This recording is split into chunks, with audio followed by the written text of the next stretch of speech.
أعوذ بالله من الشيطان الرجيم بسم الله الرحمن الرحيم ما كان لأهل المدينة ومن حولهم من الأعراب أن يتخلفوا عن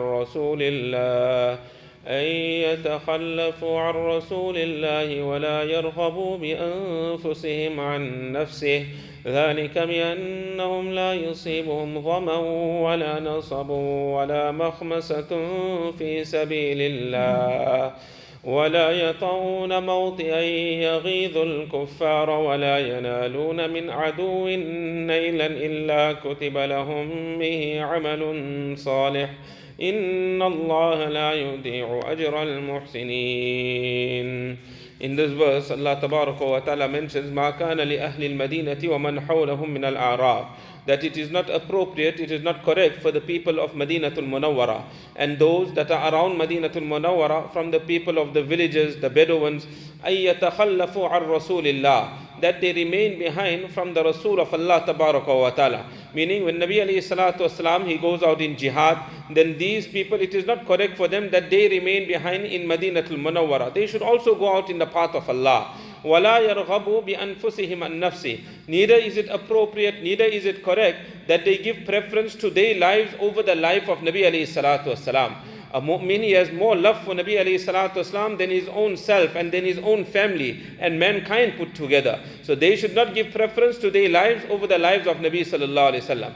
Allah further gives the reason that why shouldn't they remain behind in Madinah Munawwara but go out in the path of Allah. ذَلِكَ بِأَنَّهُمْ لَا يُصِيبُهُمْ ظَمَأٌ وَلَا نَصَبٌ وَلَا مَخْمَسَةٌ فِي سَبِيلِ اللَّهِ. The reason for this is verily that no thirst will afflict them, neither would any tiredness afflict them, neither does any hunger afflict them in the path of Allah. وَلَا يَطَعُونَ مَوْطِئًا يَغِيظُ الْكُفَّارِ. And neither do they tread any path by which they will anger the kuffar. وَلَا يَنَالُونَ مِنْ عَدُوٍ نَيْلًا. And neither will they attain anything from the enemy, meaning killing the enemy or taking the enemy as a captive. Neither do they attain anything from the enemy, إِلَّا كُتِبَ لَهُمْ بِهِ عَمَلٌ صَالِحٌ. Except that a righteous deed, a good deed is written down for them because of it.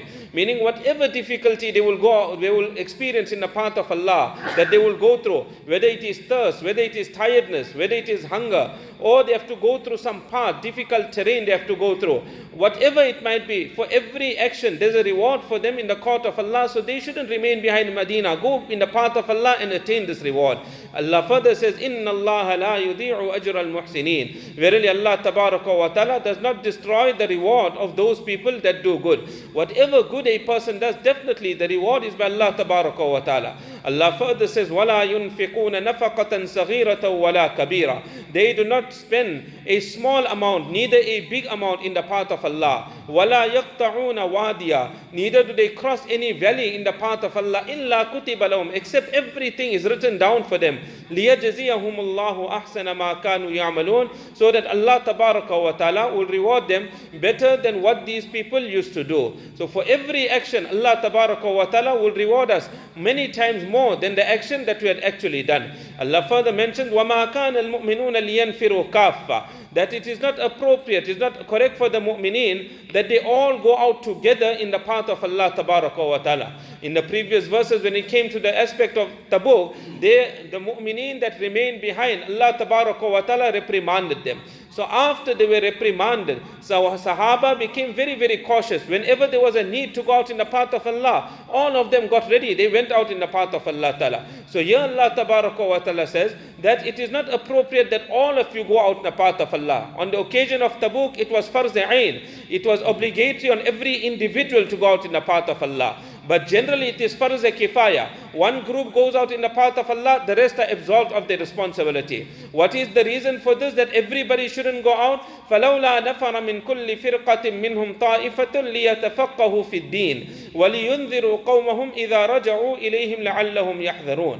Allah Ta'ala further says, why is it not that a small group from every big group from amongst them, they proceed so that they will attain the understanding in the matters of deen, and they will warn their nation when they return to them, so that they also beware and they refrain from the disobedience of Allah Tabaraka wa Ta'ala.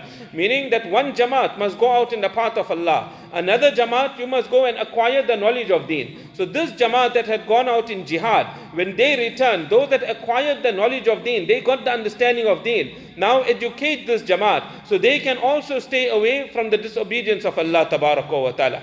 Other commentators of the Quran Sharif had mentioned here, this refers to the importance of acquiring the knowledge of deen. That from every Jamaat, from every locality, there must be a group of people, one or two individuals. They go out to the Darul Ulooms, they go out to the madrasas, and they attain the understanding of deen. And then they will come back to their locality, they will come back to their community, and they will educate their community. So these people can be also protected from the disobedience of Allah Tabaraka wa Ta'ala. We'll continue.